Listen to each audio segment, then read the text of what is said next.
Hello students, you are watching my channel Tricky Street Trips and I am your teacher companion and guide. जैसे कि आप लोग जानते हैं कि chapter first the rise of nationalism in Europe चल रहा है और इसका जो है चौथा वीडियो आपके सामने है। चौथा लेक्चर है ये। देखिए आपके सामने जो है स्क्रीन पे चित्र जो है दिखाई दे रहा होगा आपको। ये नक्शे का चित्र है जो कि 1815 के पहले का यूरोप 1815 के बाद के यूरोप को दिखाता है। इसमें मतलब ये करा गया है कि बताया गया है इसमें कि आफ्टर नेपोलियन मतलब नेपोलियन के बाद जो है यूरोप कैसा हो गया था, कैसा उसका नक्शा था वो आपको दिखाया जा रहा है। इसमें हुआ क्या था कि 1815 के बाद जो है वो नेपोलियन जो है वाटरलू के युद्ध में हार गया था और इस वजह से जो है वो चला गया था। उसके बाद कंजर्वेटिज्म फिर से जो है बर्बन डायनेस्टी जो है रिस्टोर हुई थी। ये सब आपको जो है पता होना चाहिए, इसलिए मैं आपको बता दे रहा हूँ। तो कांग्रेस ऑफ वेना जो थी उसी ने ही जो बनाई गई थी, तो वो उसके जाने के बाद यानी नेपोलियन के जाने के बाद ही बनाई गई है। तो हम लोग जो है बिना देरी के अपने चैप्टर की शुरुआत करते हैं। With in the wide swathe of territory that came under the his control Napoleon set about introducing many of reforms he had already introduce in France. देखिए क्या हुआ है कि आपको पता होगा, आपने 9th क्लास में ही बुक में पढ़ा था कि नेपोलियन जो है लगातार अपने राज्य का विस्तार कर रहा था, यानी कि अपने जो एरिया था उसका वो जो है लगातार बढ़ा रहा था, जो उसके और धीरे धीरे बहुत सारा एरिया उसके कंट्रोल में आता जा रहा था। फ्रांस के अलावा भी बहुत ज़्यादा उसने एरिया को कवर कर रखा था यूरोप के। तो नेपोलियन जो है उसके अंडर में जो एरिया आ रहा था, set Napoleon set about introducing many of reforms that he had already introduce in France. तो उसमें क्या कर रहा था वो, नेपोलियन को वहाँ पर बहुत सारे रिफॉर्म्स को इंट्रोड्यूस करना था, बहुत सारे बदलाव लाने थे अपने अकॉर्डिंग, मतलब उनको उन इलाकों को सेट करना था, रूल्स और रेगुलेशन बनाने थे। तो ये सब जो ऑलरेडी फ्रांस में जो जो नियम कानून बना चुका था वो वहाँ पे भी उसे इंट्रोड्यूस यानी कि वहाँ पे भी लागू करने थे। Through a return to monarchy Napoleon had no doubt destroyed democracy in France. देखिए यहाँ पे आप ये समझ सकते हैं, इसमें ये लिखा है कि नेपोलियन के आने से मोनार्की आ गई थी, तो इससे ये तो इसमें कोई संदेह ही नहीं है कि उसने डिस्ट्रॉय कर दी थी वहाँ की डेमोक्रेसी, फ्रांस के लोकतंत्र को उसने तबाह कर दिया था। But in the administrative field, लेकिन जो उसके प्रशासनिक क्षेत्र था, he had incorporated revolutionaries principles. उसने जो है इनकॉर्पोरेटेड मतलब होता है समावेश करना यानी कि इंक्लूड करना, रिवोल्यूशनरी प्रिंसिपल्स तो क्रांतिकारी सिद्धांतों को उसने जो है ऐसे मतलब सिद्धांतों को लिया जो कि बिल्कुल एकदम से उसमें बहुत भारी चेंज ला के रख दिया। किसी जिस क्षेत्र में उसने इन प्रिंसिपल्स को अप्लाई किया वहाँ पे काफ़ी चेंज देखने को मिला। कहने का मतलब ये है, in order to make the whole system more rational efficient. लेकिन इन चेंजेस को लाके, इन सिद्धांतों को अप्लाई करके उसने जो है पूरा का पूरा सिस्टम ही चेंज कर दिया। और सिस्टम को उसने क्या करा कि रेशनल यानी कि जवाबदेह कह सकते हैं या तार्किक तर्कसंगत बना दिया, और इफिशिएंट यानी कुशल बना दिया। मतलब जो है जो सिस्टम उसने बनाया मतलब वो तर्कसंगत था, मतलब उसके तर्कसंगत का मतलब होता है उसके पीछे की वजह मतलब दी जा सके, ठीक है। और इफिशिएंट मतलब होता है कुशल। द सिविल कोड ऑफ 1804 1804 के जो सिविल कोड जो आया, जो कि नेपोलियन द्वारा लगाया गया था, उसे जो है ज़्यादातर लोग जो है नेपोलिक कोड यानी कि जो है नेपोलिक संहिता के नाम से जानते थे। Did away with all privileges based on birth. उसने सारे के सारे प्रिविलेजेस जो बर्थ के बेस पे थे वो सब खत्म कर दिए। इस्टेब्लिश इक्वलिटी, उसने जो है समानता लाके समानता को इस्टेब्लिश कर दिया यानी कि स्थापित कर दिया। Before the law and secured the right to property. और जो है इसमें इक्वलिटी होगी सभी को, मतलब कानून के समक्ष सभी बराबर होंगे, और secured the right to property. और जो है यहाँ पर प्रॉपर्टी के राइट को भी जो है सिक्योर कर दिया गया, मतलब कि जिसकी प्रॉपर्टी है उसी की प्रॉपर्टी रहेगी, उसको किसी भी गवर्नमेंट और किसी दूसरे को लेने का अधिकार नहीं होगा। Right to property, right to property जो है अपना भी 7th वो फंडामेंटल राइट था इंडिया में अपने पास भी, मतलब अपने कॉन्स्टिट्यूशन में भी। लेकिन वो अब जो है केवल कॉन्स्टिट्यूशनल राइट बनकर रह गया है, वो फंडामेंटल राइट से हट चुका है। पहले 7 राइट से अब केवल 6 ही रह गए हैं। तो यहाँ पर लेकिन जो है नेपोलियन ने राइट टू प्रॉपर्टी जो है अपने क्षेत्र में अप्लाई कर दिया था। This code was exported to the region under French control. और ये जो है कोड जो है एक्सपोर्टेड मतलब होता है कि अप्लाई करा गया था, इम्पोज किया गया था उन रीजन्स पे जहाँ पे फ्रेंच का कंट्रोल था, मतलब फ्रेंच अंडर फ्रेंच कंट्रोल, जो फ्रेंच के कंट्रोल में थे। एक्चुअली बात ये थी कि नेपोलियन ने सबसे पहले फ्रेंच से स्टार्ट किया था, इसलिए फ्रेंच में ही मतलब नेपोलियन का ज़्यादा मतलब कि उसने रूल्स वगैरह पहले सबसे पहले लगाए थे। उसके बाद जो है उसने बाकी क्षेत्र पे वो रूल्स लगाना शुरू किए थे। In Dutch Republic, in Switzerland, in the Italy and Germany, Napoleon simplified the administrative division, abolished feudal system and freed peasants from serfdom and manual dues। मतलब उसमें ये बताया गया है कि जो डच रिपब्लिक है और स्विट्ज़रलैंड में, इटली में, जर्मनी में नेपोलियन ने क्या किया, नेपोलियन ने बहुत ही सरल कर दिए वहाँ के एडमिनिस्ट्रेटिव डिविजन्स, यानी कि वहाँ के प्रशासनिक विभाजन जो थे उनको बहुत ही सिंपल कर दिया। मतलब कि वहाँ पे जो कहने का मतलब जो वहाँ पे जैसे कि जो पोस्ट होती है ना प्रशासन में, एडमिनिस्ट्रेशन में, उनको जो है सरल कर दिया। मतलब कि डिविजन्स को बहुत ही कम कर दिया कह सकते हैं, सरल कर दिया बहुत ही, है ना। बहुत ज़्यादा मतलब कि जो है उसने अंडर अंडर में पोस्ट नहीं रखी, है ना। तो एबोलिश द फ्यूडल सिस्टम, उसने फ्यूडल सिस्टम को तो बिल्कुल ही ख़त्म कर दिया। अब फ्यूडल सिस्टम क्या है, फ्यूडल सिस्टम आप लोग जान चुके हैं, 9th क्लास में अपने को पढ़ा था। फ्यूडल सिस्टम जो है सामंतवादी प्रथा है। मतलब यहाँ पे फ्यूडल सिस्टम ऐसा सिस्टम होता है जिसमें क्या होता है कि जो जनता होती है वो अपने राजा की गुलामी करती है, फ्री ऑफ कॉस्ट अपनी सर्विस प्रोवाइड करती है, रेंडर करती है सर्विस, और उसके बदले में राजा क्या होता है, उसकी सुरक्षा करता है जनता की। बस इतना ही होता है फ्यूडल सिस्टम में। And freed peasants from serfdom and manual dues, उसने क्या करा कि पीजेंट्स को यानी किसानों को जो है सर्वडम यानी कि वहाँ पे जो भूदासत्व तो कह सकते हैं या फिर बंधुआ मजदूर टाइप से होते थे, उनसे मतलब उनकी मुक्ति दिलाई। मैनुअल ड्यूज मतलब वहाँ पे जो उनके जागीदारी शुल्क होता था, यानी कि कहने का मतलब संपत्ति शुल्क कह सकते हैं, उससे उनको मुक्ति दिला दी। जो मतलब उनका कर्जा वगैरह बकाया था उससे जो है मुक्ति दिला दी। तो काफ़ी अच्छे काम किए हैं, देख रहे हैं आप लोग खुद ही समझ सकते हैं। In the towns too, towns में भी उसने जो है गिल्ड रिस्ट्रिक्शंस वर रिमूव, मतलब गिल्ड रिस्ट्रिक्शंस वगैरह जो है अपने ट्रेड गिल्ड्स होते हैं, अपने चैप्टर 5 में इसी किताब में आप पढ़ेंगे। तो ट्रेड गिल्ड्स मतलब होता है कि मतलब वो लोग जो है एक अपना समूह बना लेते हैं। गिल्ड मतलब एक समूह होता है, और वो लोग जो है स्पेसिफिक वर्क के लिए केवल वही लोग उस पर वर्क कर सकते हैं, दूसरा कोई उस मार्केट में आके उस वर्क को हैंड हो मतलब उस वो अपने कोई वर्क दूसरा आके उस वर्क को कर नहीं सकता। केवल उन्हें ही मतलब प्रायोरिटी होती है, उन्हें ही मतलब इसका राइट होता है। जो गिल्ड होती है ना उसको ही किसी स्पेसिफिक वर्क को करने का अधिकार होता है और कोई दूसरा उसे कर ही नहीं सकता। तो ऐसे कोई रिस्ट्रिक्शंस थे, ऐसी बाध्यताएं थी, उसने सब समाप्त कर दी। अब सभी लोग अपना व्यापार कर सकते थे आराम से। Transport and communication system were improved. अब ट्रांसपोर्ट जो था यानी कि जो सामान वामान इधर उधर से आता है ना, वह जो ऑटोमोबाइल्स मोबाइल से, तो उसको जो है उसने इजी करा, मतलब इम्प्रूव किया। और जो कम्युनिकेशन सिस्टम जैसे कि बातचीत का सिस्टम होता है वो भी सब उसने जो है इम्प्रूव करके रख दिया। और peasants, artisans and workers and new businessman enjoy new found freedom. और ये सभी लोग जो हैं अपना एक नई फ्रीडम को जो है पा लिया था इन लोगों ने।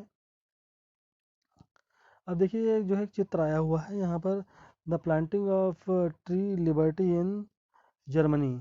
ये कोई इसका नाम है जर्मनी के जगह का, मतलब जर्मनी में किसी जगह पर ये लोग क्या कर रहे हैं, लिबर्टी का ट्री जो है प्लांट कर रहे हैं। तो इसके बारे में भी जो है आपको पता होना चाहिए, क्योंकि क्वेश्चंस जो है आजकल फिगर बेस्ड भी आने लगे हैं। तो ठीक है, फिलहाल हम लोग आगे बढ़ते हैं। enjoyed new found freedom, businessmen and small scale producers of goods in particular began to realize that uniform laws, standards, weights and measures and a common nation currency would facilitate the movement and exchange of goods and capital from one region to another। देखिए इसमें क्या हुआ है कि जो workers थे और कारीगर थे और किसान थे और न्यू बिजनेसमैन थे, उन्होंने तो एंजॉय किया है न्यू फाउंड फ्रीडम, एक नई नई मिली स्वतंत्रता को उन्होंने जो है एंजॉय किया। ठीक है। बिजनेसमैन और स्मॉल स्केल प्रोड्यूसर्स जो थे गुड्स के, है ना, बिजनेसमैन थे, और जो है छोटे स्तर पे जो प्रोड्यूसर्स थे गुड्स के, मतलब ज़्यादा नहीं, थोड़ा थोड़ा बहुत सामान बनाते थे, in particular began to realise, उन्होंने महसूस किया कि यूनिफॉर्म लॉज अगर हों, सभी जगह एक ही तरह के नियम हों, स्टैंडर्डाइज्ड वेट्स हों, यानी कि सभी तरह एक ही तरह के, मतलब कि जो है मापक चलते हों, यानी कि एक ही तरह के जो है वेट करने वाले जो है इंस्ट्रूमेंट चलते हों, मेजर्स जो कि मापक हैं, यानी कि नहीं, जैसे कि लीटर वगैरह होता है आजकल, उसी तरह के जो है ये भी सब एक ही तरह हों सभी जगहों पर, है ना। एंड कॉमन नेशनल करेंसी, और जो है पूरे जगह में, सभी जगहों में, पूरे नेशन में एक ही करेंसी हो, मतलब कि अलग अलग क्षेत्रों में वहाँ पे क्या था पहले के समय में, उसमें यूरोप में क्या था कि अलग अलग जगह पे अलग अलग करेंसी चलती थी, जिससे कि क्या होता था कि बार बार एक्सचेंज करने में दिक्कत जाती थी। तो would facilitate the movement of exchange of goods and capital from one region to another.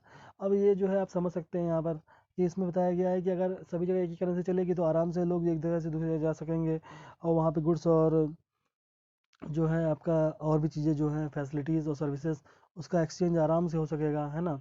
Capital भी एक, जैसे कि एक इंसान यहाँ से सामान बेच के, अपना घर बार बेच के दूसरी जगह जाके शिफ्ट हो सकता है, वहाँ पे अब नया घर खरीद सकता है, वहाँ पे नया बिजनेस अपना जो है सेटअप कर सकता है। तो आप लोग ये समझ ही सकते हैं कि जो है, जैसे कि यहाँ से, जैसे कि आपको इंडिया से अमेरिका जाना है, तो यहाँ का जो है क्या होगा कि रुपये को जो है डॉलर में कन्वर्ट कराना पड़ेगा। जैसा कि आपको चित्र में दिखाई दे रहा है, इसमें नेपोलियन दिखाया गया है, उसके पास वो बैग टांगे हुए हैं, उसमें से कुछ पेपर्स गिर रहे हैं, वो इस बात को शो कर रहे हैं जो कि नेपोलियन ने जो जो टेरिटरीज जो है ऑक्युपाई की थी, जो उसने कंकर की थी, मतलब जीती थी, तो वो एक एक करके उसके हाथ से निकलती जा रही हैं।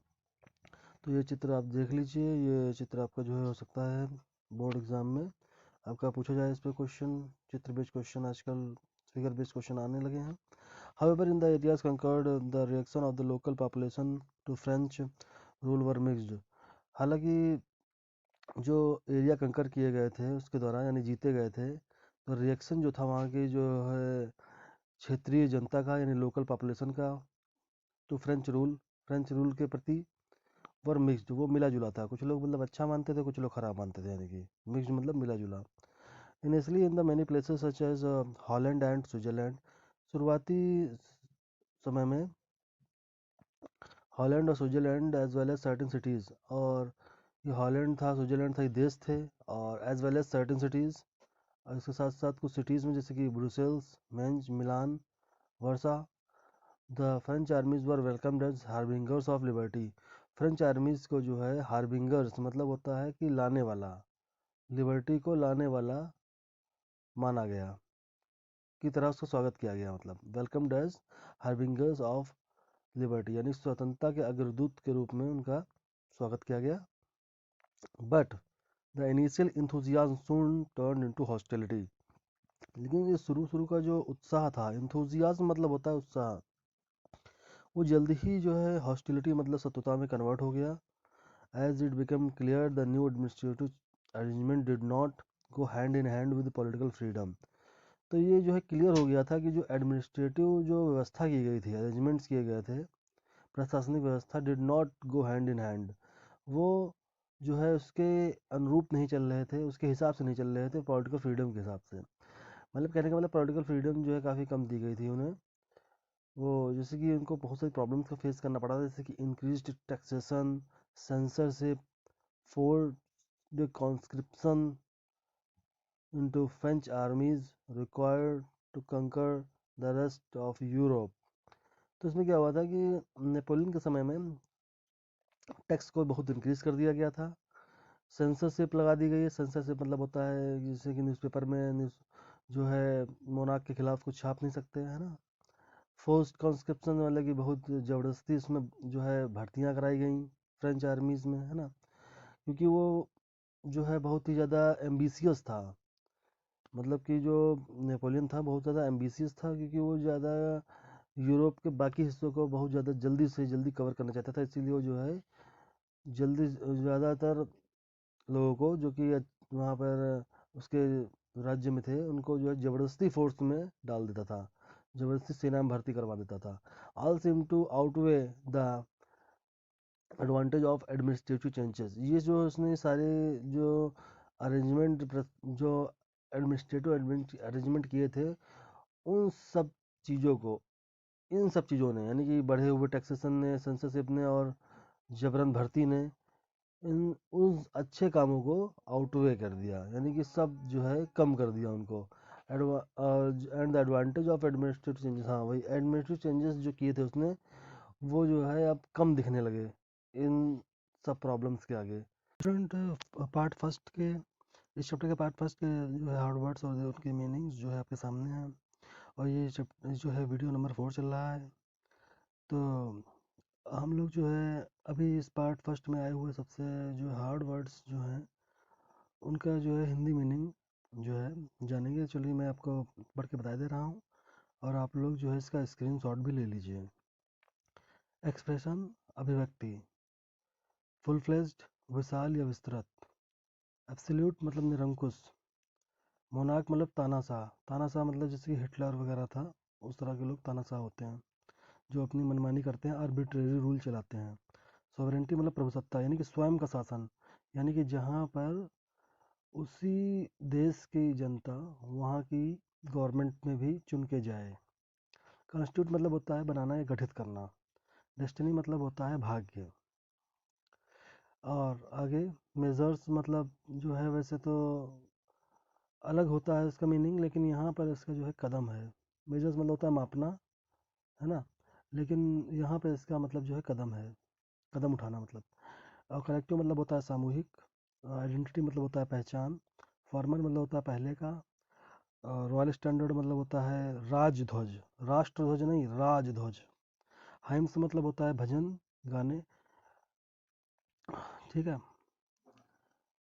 मार्टायर मतलब होता है शहीद, जो अपने देश के लिए लड़ते हुए मरे वो शहीद होता है। कमेमोरेटेड मतलब होता है अभिनंदन करना या फिर स्वागत करना। फॉर्मुलेटेड मतलब होता है बनाना। एबोलिश्ड मतलब होता है समाप्त करना। यूनिफॉर्म मतलब होता है एक समान, बिल्कुल एक जैसा सभी जगह पर। मेजर्स मतलब अब यहाँ पर जो है हेयर, यानी कि ब्रैकेट में हेयर लिखा हुआ है, यहाँ पर जो आया है मापक है उसका मतलब। देखिए यहाँ पर जो मैंने आपकी मीनिंग्स दिए हैं ये आपको जब पार्ट फर्स्ट पढ़ते हुए बिल्कुल सीरियल वाइज मिलेंगे, इसीलिए मैं बता रहा हूँ कि पहले वाला मेजर जो आया है वहाँ पे उसका मतलब कदम था, कदम उठाया था। यहाँ पे इसका मतलब मापक है, यानी कि किसी चीज़ को नापना या मापना। जैसे कि लीटर ये नहीं होता है लीटर वगैरह, जैसे कि आजकल नापा जाता है कपड़ा, जो इसको जो है मीटर में नापा जाता है ना। तो यहाँ पर इसका मतलब मापक है। डायलेक्ट्स मतलब होता है बोलियाँ, यानी कि एक ही क्षेत्र में विशेष में बोली जाती हैं। लिबरेट मतलब होता है किसी को मुक्त कराना। डेपोटिज्म मतलब होता है निरंकुश शासन, ऐसा शासन जिस पे किसी का कंट्रोल ही ना हो, निरंकुश है वो। कैंपेनिंग मतलब होता है अभियान। आउटब्रेक मतलब होता है प्रारंभ करना। अब्रॉड मतलब होता है विदेशों में, विदेश यानी अब्रॉड मतलब।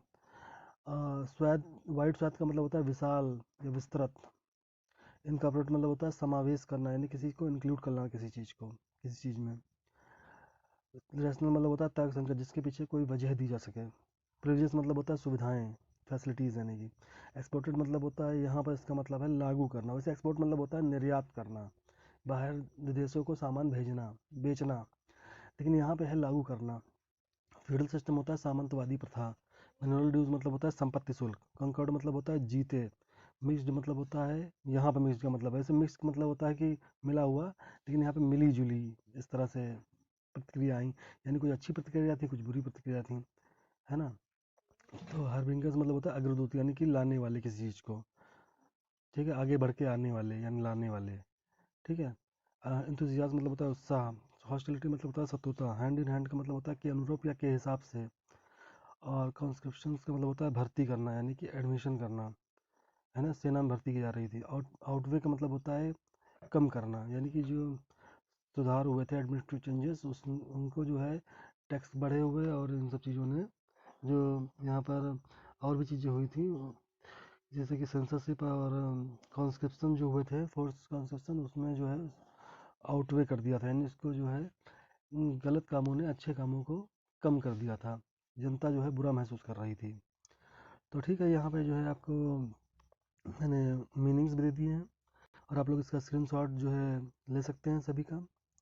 मैं ठीक है। और मैं ये कहना चाहूँगा कि अभी आपका जो है दिसंबर स्टार्ट हो गया है और बहुत ही कम टाइम बचा है, इसलिए आप लोग लगातार पढ़ते रहिए और मेरा सपोर्ट आपको जो है लगातार बने रहेगा। तो मैं ये चाहता हूँ कि आप लोग जो है मेरे मोटिवेशन के लिए मेरा चैनल को सब्सक्राइब करें और अपने फ्रेंड्स में जो है ज़्यादा से ज़्यादा शेयर करें, जिससे कि लोगों को और बच्चों को भी जो है इससे बेनिफिट मिल सके और जो है आप लोग अच्छे मार्क्स ला सकें और कम से कम अपने मार्क्स में 20-30% का इंक्रीज़ करें। यही मैं चाहता हूँ। जो मैंने क्वेश्चंस को यहाँ पे हाईलाइट कर रखा है, आप लोग देखते होंगे जो मैं पढ़ा रहा होता हूँ तो बीच में क्वेश्चन हाईलाइट होते हैं, वो इम्पोर्टेंट क्वेश्चन ही हैं। आप लोग जो है उन्हें अच्छी तरह से याद कर लीजिए, वो आपके बोर्ड एग्ज़ाम में आने उसके काफ़ी हद तक उसके चांसेस हैं। ठीक है, तो आप लोग उसे ज़रूर याद कर लें।